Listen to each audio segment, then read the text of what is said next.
कभी सोचा है एक ऐसे देश के बारे में जिसका एक फैसला हमारे फोन की कीमत से लेकर हमारे देश की विदेश नीति तक सब कुछ बदल सकता है? जी हां, बात हो रही है अमेरिका की। आज हम इसी अमेरिकी ताकत की एक एक परत को खोलकर देखेंगे, इसके सिस्टम, इसकी राजनीति और दुनिया पर इसके असर को समझने की कोशिश करेंगे। तो आखिर सवाल यही है कि अमेरिका इतना शक्तिशाली बना कैसे? क्या ये सिर्फ किस्मत की बात थी या इसके पीछे कोई गहरी सोची समझी रणनीति काम कर रही है? और सबसे बड़ा सवाल, क्या आज भी इसकी ताकत वैसी ही है जैसी दिखती है? अमेरिकी शक्ति की इस पूरी पहेली को सुलझाने के लिए हम इन 6 हिस्सों को एक एक करके देखेंगे। सबसे पहले समझेंगे कि इसकी नींव कैसे बनी, फिर देखेंगे कि इसका पॉलिटिकल सिस्टम काम कैसे करता है। हम जानेंगे कि इसकी 2 बड़ी पार्टियां दुनिया को कैसे देखती हैं, युद्ध के मैदान में इसका क्या रोल है और उस मशहूर अमेरिकन ड्रीम की असलियत क्या है।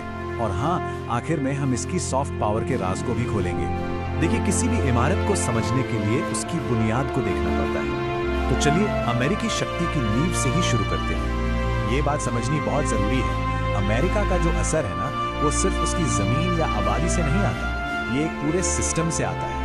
एक ऐसा सिस्टम जो इकोनॉमी, टेक्नोलॉजी और मिलिट्री पावर को आपस में जोड़ता है और जिसकी जड़ें पूरी दुनिया में फैली हुई हैं। इस सिस्टम के कह सकते हैं 4 मेन पिलर्स हैं। पहला, दुनिया की सबसे बड़ी इकोनॉमी। दूसरा, डॉलर, जो पूरी दुनिया में चलता है। तीसरा, टेक्नोलॉजी में इसकी जबरदस्त लीडरशिप। और चौथा, दुनिया की सबसे ताकतवर फौज। ये चारों मिलकर अमेरिका को एक ऐसी ताकत देते हैं जिसका कोई मुकाबला नहीं। और इसका नतीजा ये है कि जब अमेरिका कुछ कहता है तो पूरी दुनिया को रुक कर सुनना पड़ता है। ठीक है, ये तो हुई बाहर की बात, पर इतनी बड़ी पावर देश के अंदर कैसे चलती है? क्या कोई एक ही आदमी या संस्था है जो सब कुछ कंट्रोल करती है? चलिए देखते हैं। यहाँ सारी ताकत किसी एक के हाथ में नहीं दी गई है। इसे सरकार की 3 शाखाओं में बांटा गया है। एक है राष्ट्रपति, जो देश चलाते हैं। दूसरी है कांग्रेस, जो कानून बनाती है। और तीसरी है सुप्रीम कोर्ट, जो ये पक्का करती है कि हर कानून संविधान के हिसाब से ही हो। और इसी एक सोच पर पूरा अमेरिकी सिस्टम बना है कि अगर पावर को कंट्रोल करना है तो पावर को ही बांट दो। इससे यह तय होता है कि कोई भी एक हिस्सा जरूरत से ज्यादा ताकतवर ना बन जाए। अब आते हैं अमेरिकी पॉलिटिक्स के इंजन पर, मतलब इसकी 2 पार्टियां जिनके दुनिया को देखने के नजरिए बिल्कुल अलग हैं। ये सिर्फ कोई सियासी लड़ाई नहीं है, ये देश को किस दिशा में ले जाना है उस विचारधारा की लड़ाई है। एक तरफ हैं डेमोक्रेट्स, जो सोशल इक्वालिटी और सरकार की मदद से आम लोगों के जीवन को बेहतर बनाने पर जोर देते हैं। वहीं दूसरी तरफ है रिपब्लिकन्स, जो पर्सनल फ्रीडम, कम सरकारी दखल और एक ताकतवर मिलिट्री को ज्यादा जरूरी मानते हैं। और यही चीज अमेरिकी राजनीति को इतना खास बनाती है। वहां लोग सिर्फ किसी एक कैंडिडेट को वोट नहीं देते, बल्कि वो एक पूरी सोच को, देश के भविष्य के लिए एक पूरे विजन को चुनते हैं। तो ये तो हुई देश के अंदर पावर कैसे काम करती है उसकी बात। लेकिन देश के बाहर अमेरिका अपनी सरहदों के पार अपनी ताकत का इस्तेमाल कैसे करता है? ये कुछ नाम ही काफी हैं अमेरिकी ताकत की ग्लोबल पहुंच बताने के लिए। चाहे वो मिडिल ईस्ट के दशकों पुराने मसले हों, अफगानिस्तान में चला लंबा युद्ध हो, या फिर हाल ही में यूक्रेन को दिया जा रहा जबरदस्त सपोर्ट, अमेरिका हर जगह है। और इन दखल अंदाजियों के पीछे वजह क्या दी जाती है? अक्सर 2 ही बातें सामने आती हैं।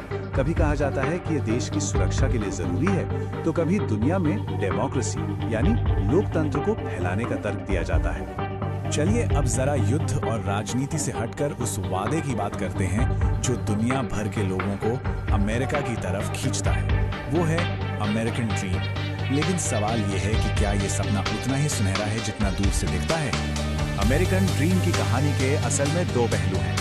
एक तरफ मौकों और कामयाबी का सुनहरा वादा है, तो वहीं दूसरी तरफ नस्लवाद, बढ़ती हुई गरीबी, अमीरी की खाई और आसमान छूती महंगाई जैसी कड़वी सच्चाई भी है। और ये लाइन हमें यही याद दिलाती है कि अमेरिकी सपना शायद हर किसी के लिए नहीं है। इसे पूरा करने के लिए सिर्फ मेहनत काफी नहीं, बल्कि हिम्मत और मजबूती की भी जरूरत पड़ती है। ये रास्ता बिल्कुल आसान नहीं है। अब हम आते हैं अमेरिकी असर के उस हिस्से पर जो ना तो तोप से चलता है ना डॉलर से। ये चलता है कल्चर और आइडियाज से। इसे कहते हैं सॉफ्ट पावर। और शायद ये अमेरिका का सबसे ताकतवर हथियार है। फेसबुक, गूगल, हॉलीवुड, ये सिर्फ कंपनियों के नाम नहीं है। ये वो ताकतवर रास्ते हैं जिनसे अमेरिकी सोच, अमेरिकी वैल्यूज और जीने का अमेरिकी तरीका दुनिया के कोने कोने तक पहुंचता है।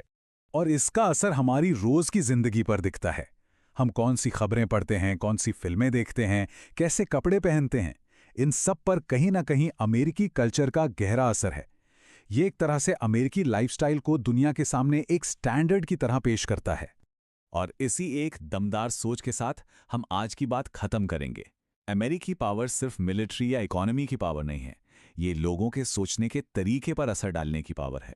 तो सवाल ये है कि असली ताकत किसमें है, बंदूक की नोक में या किसी के दिमाग को कंट्रोल करने में?